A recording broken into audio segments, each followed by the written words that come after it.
बाढ़ राहत घोटाले के लिए कभी सुर्खियां बटोरने वाला बिहार इस बार बारिश की कमी के बीच भी बाढ़ की त्रासदी झेल रहा है। बांध टूटने, लोगों के बहने, जनजीवन अस्त व्यस्त होने की खबरें लगातार बिहार से सामने आ रही है। क्या यह समस्या नई है या कभी खत्म नहीं होगी? नमस्कार, मेरा नाम है कनुप्रिया सत्तन और आप देख रहे हैं अमर उजाला। बिहार की नीतीश कुमार सरकार के जल संसाधन मंत्री विजय कुमार चौधरी कह रहे हैं कि 1976 के बाद कोसी में 2003 के बाद गंडक नदी में इतना पानी पहली बार आया है। नेपाल में करीब 60 घंटे तक लगातार बारिश हुई, जिसके चलते 56 साल में सबसे अधिक पानी कोसी में आया। नेपाल से पानी आना कम हुआ तब ये बात कहने के लिए मंत्री मीडिया के सामने आए, जब राज्य में औसत से 20% बारिश कम हुई है, तब नेपाल में बारिश से बिहार में ऐसी त्रासदी मची हुई है। कुछ घंटों के अंदर 7 तटबंध टूट गए। नेपाल में बारिश हुई और बिहार में आफत बनकर बरसी। आखिर क्यों हुआ ऐसा? कितना प्रभावित है बिहार? इस तरह की बाढ़ कब से आती रही है? क्या झेलता है बिहार और कितना झेलते हैं बिहारी? सरकार क्या करती है कि कुछ भी नहीं करती? और ऐसे कौन से उपाय हैं जिनसे कोई फर्क ही नहीं पड़ता? जमीनी हकीकत और विशेषज्ञों की राय तक आइए सब कुछ समझते हैं।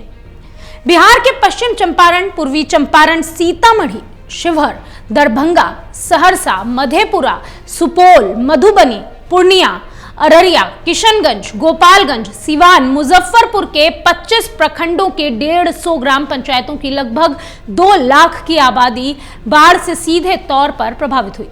इनमें से पश्चिम चंपारण, पूर्वी चंपारण, सीतामढ़ी, मधुबनी, सुपौल, अररिया और किशनगंज जिले सीधे सीधे नेपाल से लगते हैं।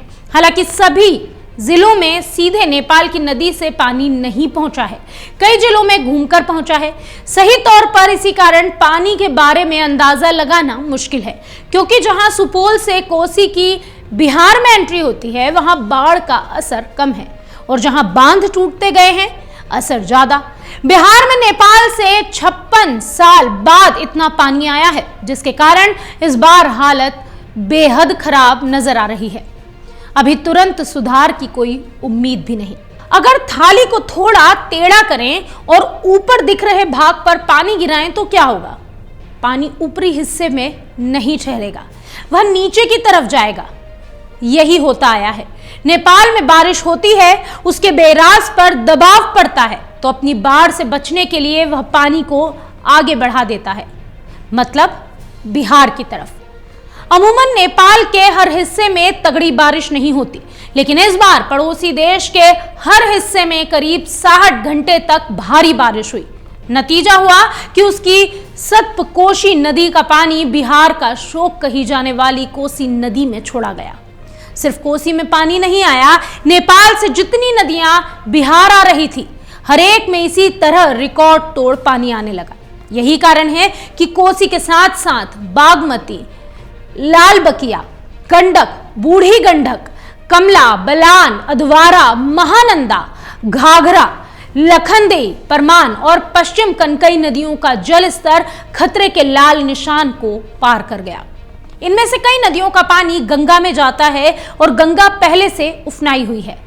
मतलब नेपाल में बारिश रुकने से वहां का पानी आने पर लगी ब्रेक के बावजूद बिहार चौतरफा संकट में घिरा हुआ है।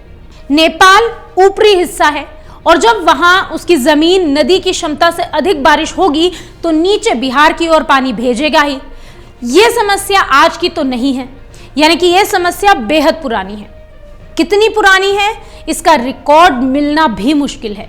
बिहार की नदियों और बाढ़ के सबसे चर्चित विशेषज्ञ जल वैज्ञानिक दिनेश मिश्र बताते हैं कि अंग्रेज जब से आए थे तब से परेशान थे। 1779 में नक्शा बनवाया गया, तभी कोसी और इसकी बाढ़ के बारे में कागज पर जानकारी आई। हालत यह थी कि अंग्रेज भी इस इलाके से बाढ़ के कारण ही राजस्व की उम्मीद नहीं रखते थे। नेपाल की सप्तकोशी नदी बिहार आकर कोसी बनती है। कहा जाता है कि कभी यह मौजूदा बांग्लादेश के एक हिस्से से गुजरा करती थी, क्योंकि वहां बहुत बालू है जो कोसी के बगैर नहीं हो सकता।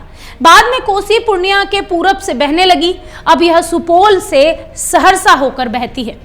अंग्रेजों को भारत में विद्रोह की आशंका दिख रही थी, तो दूर क्षेत्रों में फौज को तत्काल पहुंचाने के लिए उन्हें नदियों को बांधने की जरूरत दिखाई दी। कोसी नदी को उत्तर दक्षिण की तरफ से पहली बार 1854 में बांधे जाने का प्रस्ताव आया।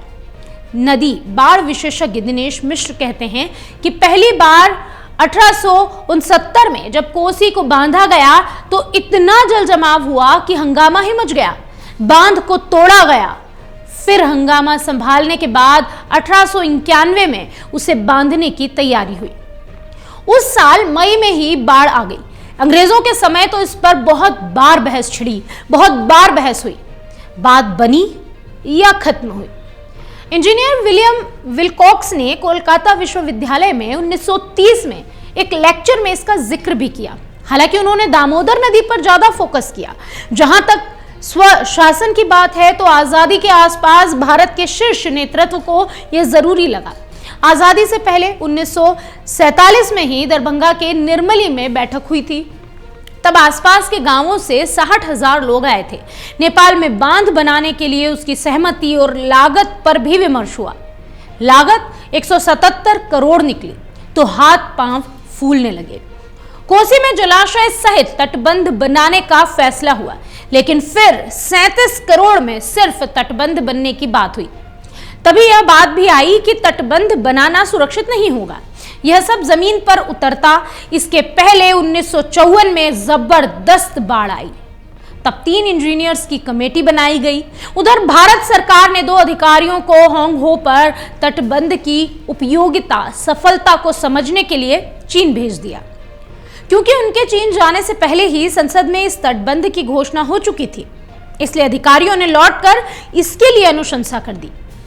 इन्हीं अधिकारियों ने बाद में अपनी किताब में लिखा कि होंग हो नदी के तटबंध ईसा पूर्व के बने थे और बीजिंग विश्वविद्यालय में मिले दस्तावेजों के अनुसार 1500 बार टूट चुके थे।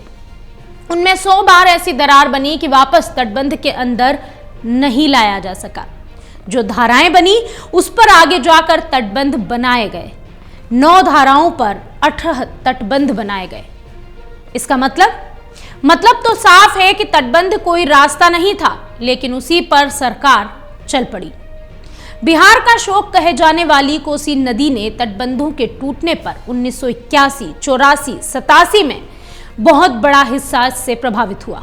1987 की बाढ़ में तो बेगूसराय का बड़ा हिस्सा भी डूब गया था, जबकि सरकारें इकलौते औद्योगिक जिले को बचाने के लिए दूसरी तरफ के बांधों को तोड़ने के लिए भी चर्चित रही। इसके बाद 1992 की बाढ़ की चर्चा होती और उसके बाद सीधे सबसे बड़ी कुसहा त्रासदी की। अब बात 2008 की। 18 अगस्त 2008 को कोसी का पूर्वी तटबंध नेपाल के कुसहा गांव के पास टूट गया। इससे सुपौल का वीरपुर अनुमंडल सबसे ज्यादा प्रभावित हुआ। सुपौल के बाद सबसे ज्यादा मधेपुरा, सहरसा, पूर्णिया, अररिया, कटिहार आदि जिले बुरी तरह से प्रभावित हुए थे। 500 से ज्यादा बाढ़ के पानी में समा गए। कोसी की 15 किलोमीटर चौड़ी एक नई धारा बन गई और वह पानी जिधर से गुजरा तबाही मचाता गया। जब 25 लाख लोग इस नई धारा के पानी की चपेट में लंबे समय तक प्रभावित रहे थे।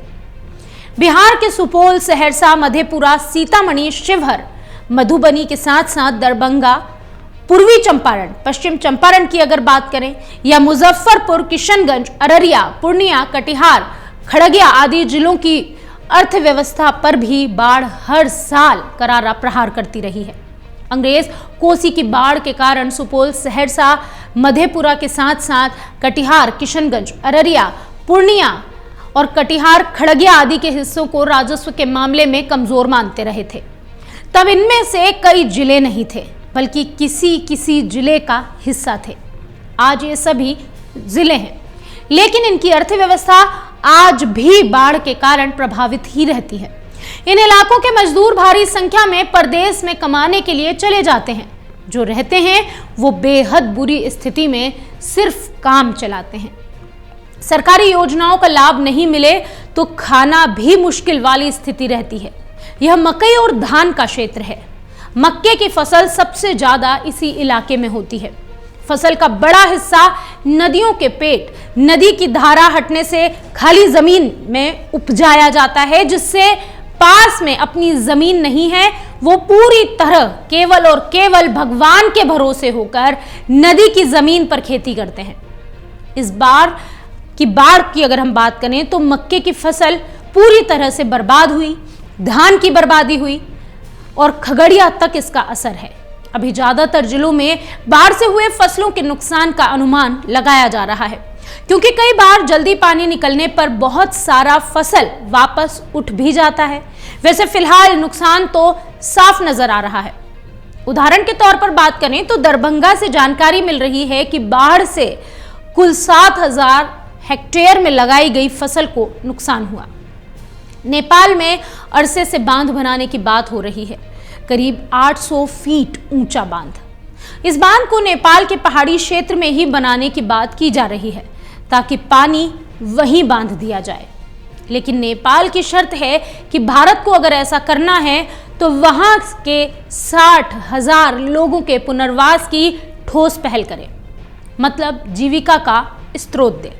नदी विशेषज्ञ दिनेश मिश्र का कहना है कि सरकार के लिए इतनी कीमत देना आसान नहीं। इधर बिहार के उप मुख्यमंत्री नेपाल की इस शर्त को देखते हुए बिहार में ही बांध बनाने की मांग लेकर दिल्ली में हैं। लेकिन क्या बांध बनाना ही समाधान है? यह भी सवाल है, क्योंकि इस सवाल के जवाब में दिनेश मिश्रा का भी एक जवाब है, और जवाब है कि नदी में हर साल गाद की परत बनती है। इन परतों के कारण नदी का लेवल ऊंचा हो गया। इसलिए सबसे पहले अंग्रेजों के समय का रिकॉर्ड निकालकर यह देखना होगा कि नदी की जमीन का वास्तविक लेवल उस समय क्या था। अंग्रेजों की बनाई यह रिपोर्ट केंद्रीय जल आयोग या रुड़की विश्वविद्यालय में होगी। नदियों से गाद हटाकर उस लेवल तक लाना एक बड़ा समाधान है, क्योंकि बांध बना देने से टूटने का खतरा तो बना ही रहेगा। इससे बेहतर है पानी को नदी में रखना और उसका वैकल्पिक ऊर्जा के लिए इस्तेमाल करना। नदियों को जोड़ना भी एक समाधान है या नहीं? इस सवाल के जवाब में वो कहते हैं कि अपने राज्य की नदियों पर नियंत्रण नहीं कर पा रहे हैं तो दूसरे राज्यों से समन्वय बनाना और फिर अलग अलग स्वभाव की नदियों के बीच पानी की धारा का समन्वयन बहुत ही वैज्ञानिक काम होगा। अगर उस स्तर की तैयारी और ईमानदार मेहनत नहीं हुई तो बाढ़ को भटकाने से परिणाम और भी ज्यादा भयंकर हो सकते हैं। बिहार में आ रही इस बाढ़ और इसके क्या है समाधान, इस पूरे मामले पर आपकी क्या राय है, कमेंट बॉक्स में जरूर बताएं।